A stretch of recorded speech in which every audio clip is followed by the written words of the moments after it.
بود نبود زنی بود. این زن پسری داشت با نامی حسن. برای جسوری و ناترسیش او را همه حسنی دلیر می نامیدند. او زور و توانا بود و جسور و ناترس. هر صبح او از خواب بیدار می شد و با کتف و بازوی خود نگریسته با افتخار از مادرش می پرسید: از من کسی شجاعتر و دلیر و ناترستر هست؟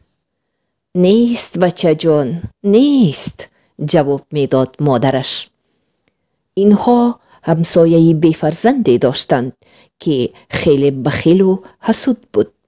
بار او با مادر حسن گفت: همسایه، وقتی که پسرت از تو پرسد که از او با قوتتر و ناترستری هست، بگو اولادان آدم و حوا زیادند و دنیا پر از معجزات است.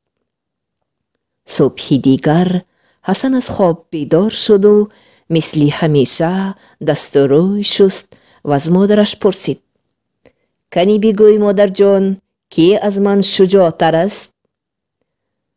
اولادان آدم و حوا زیادند و دنیا پر از معجزات است، گفت مادر. پس تو فکر میکنی که از من شجاعتری هست؟ معلوم، در چشمان تو من دیگر از همه ناترس و دلیر نیستم، گفت حسن. به سیاحت می روم، جهان گردی می کنم. اگر نفری را از خودم ناترس و شجاعتر دیدم بر نمی گردم. مادری بیچاره از گپی گفتش پشیمان شد و اشک ریزان پسرش را از راهش گرداندنی می شد، اما بی نتیجه. عزم حسن قطعی بود. حسن شمشیر به میان بست و کولوار سفریش را گرفت و به اسب سوار شد و به راه برآمد. خیلی زیاد راه پیمود. به بیابانی رسید و در میان جای بیابان بی آب و گیاه از دور باغ سبز و خرمی دید. حیران شد و به نزد باغ آمد. در باغ دو مرد را دید، مرد سوار شیر و مرد دیگر سوار پلنگ. فکر کرد حسن، انا این مردها از من شجاعترند. یکی شیر سوار و دیگری پلنگ سوار، من باشم سوار اسب عادی. حسن به سواره ها نزدیک شد و از اسب فرآمد و سلام داد: السلام علیکم.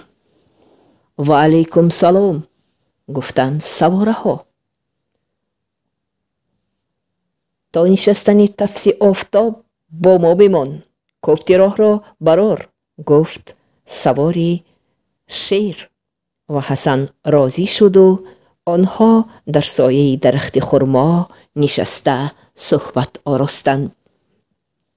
قریبی های آفتاب نشین حسن خواست راهش را دوام دهد. همراهانش گفتند: دو سه روز با ما بمان، با ما شکار میکنی، کوفتی راه را میبراری، دم میگیری. حسن که خیلی میخواست درجه ناترسی و توانایی آنها را داند راضی شد و با آنها ماند.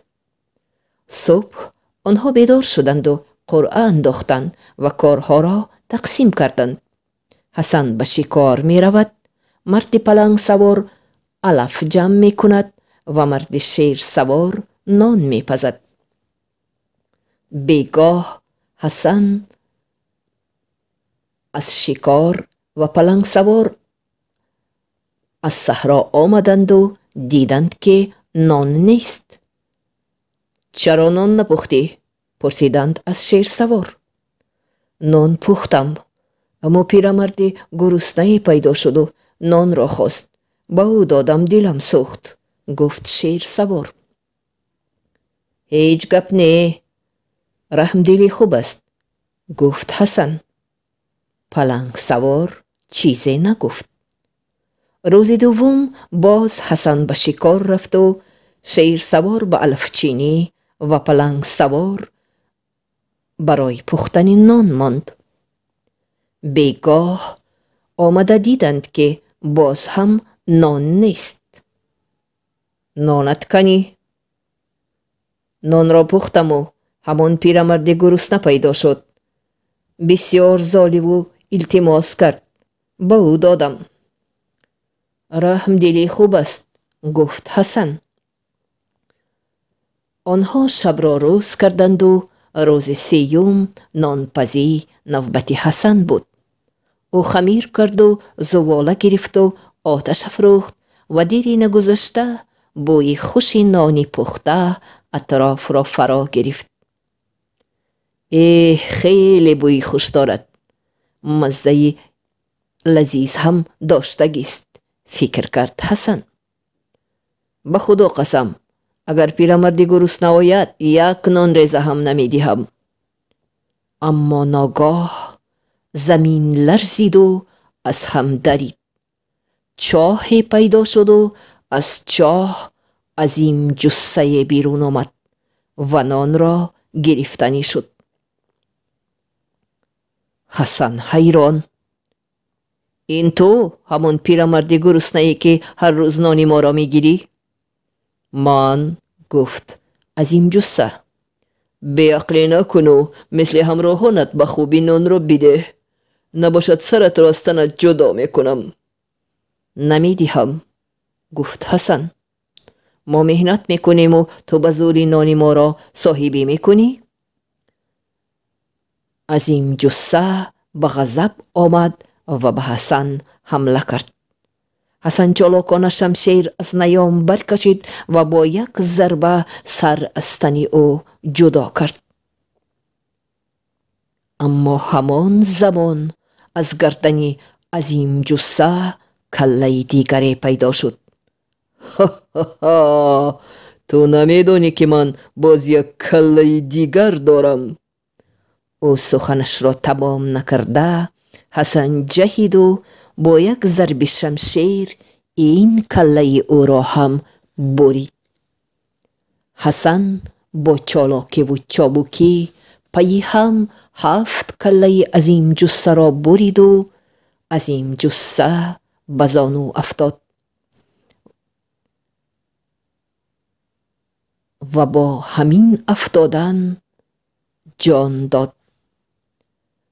حسن عظیم جثه مرده را به پهلو گرداند و از شکمچه پای چپش ورمی را دید و با خنجر آن را برید و از جای بریده شده صندوقچه برآمد. در صندوقچه 7 پرندچه زنده بود. او صندوقچه را به جیبش گذاشت و پلنگ سوار و شیر سوار رسیده آمدند. حسن نان پخته را به سر خوان گذاشت و آنها حیران شدند. انا همان پیرمرد گرسنه گفته‌تان، گفت حسن و به جسدی بی جان عظیم جثه اشاره کرد.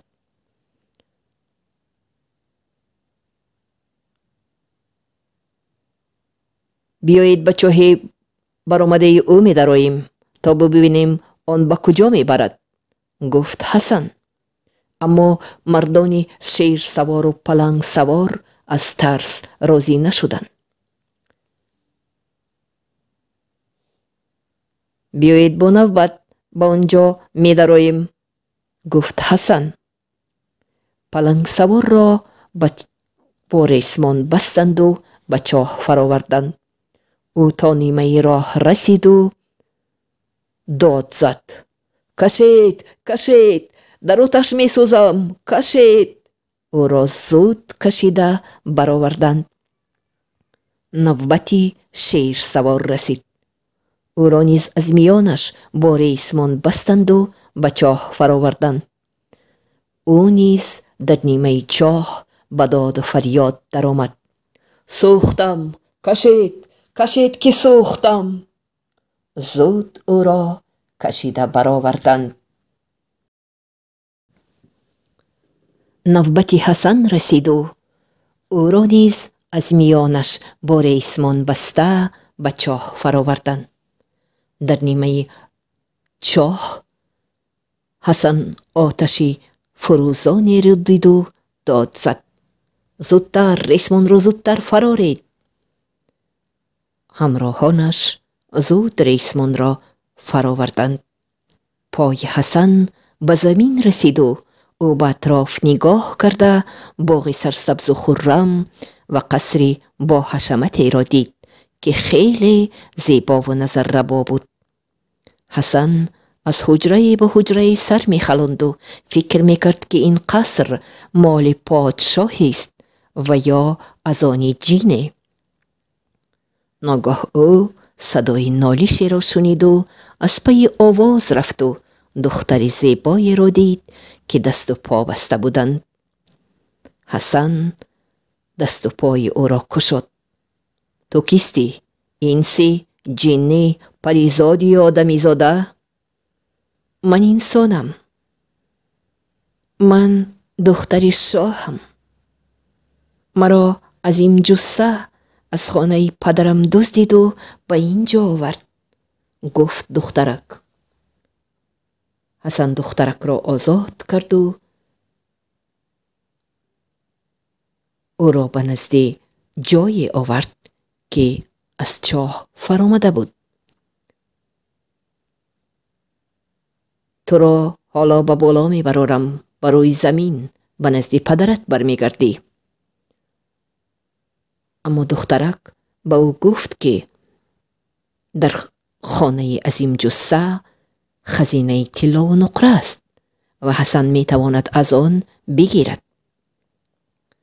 دخترک حسن را به خزینه عظیم جثه آورد و آنها چند خلطه را از طلا و تنگه پر کردند و باز به نزد چاه آمدند.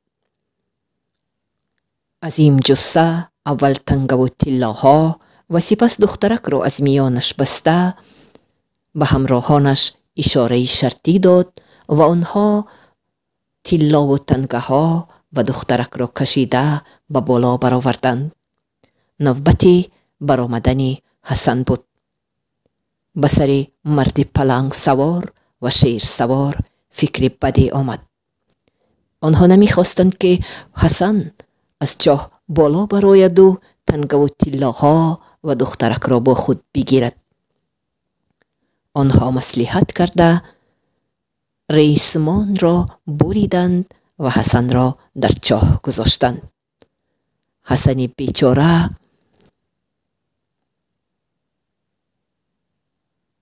باز هم به پستر افتاد و از ضرب افتادن از هوش رفت. وقتی که او به هوش آمد و چشم گشاد، خود را در جای دیگری دید. آدمان زیاد جمع آمده گریه و ناله می کردند. حسن از آنها سبب گریه و نالهشان را پرسید. مردی گفت: هر سال مخلوق بحری از قعر آب بیرون می آید و زیباترین دختر کشور ما را با خود می برد. امروز نوبت دختر شاه است. حسن به نزد شاه دختر آمد و به زانو نشست. از اینجا برو، گفت شاه دختر. اما حسن از آنجا نرفت. او سر به زانوی دخترک نهاد و گفت: مخلوق که آمد مرا بیدار کن. حسن که خیلی مانده شده بود خیلی زود خوابش برد. ناگاه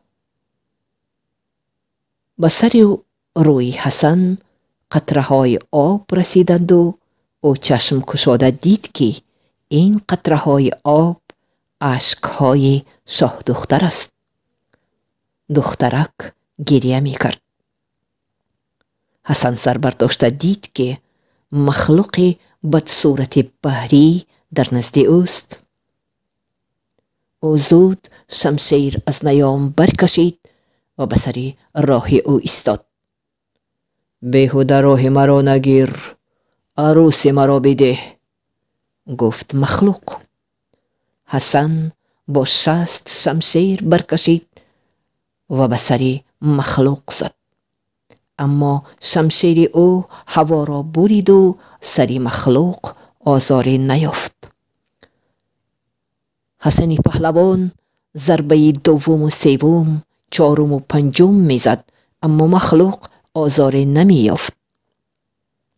بیهوده رنج میکشی. گفت مخلوق.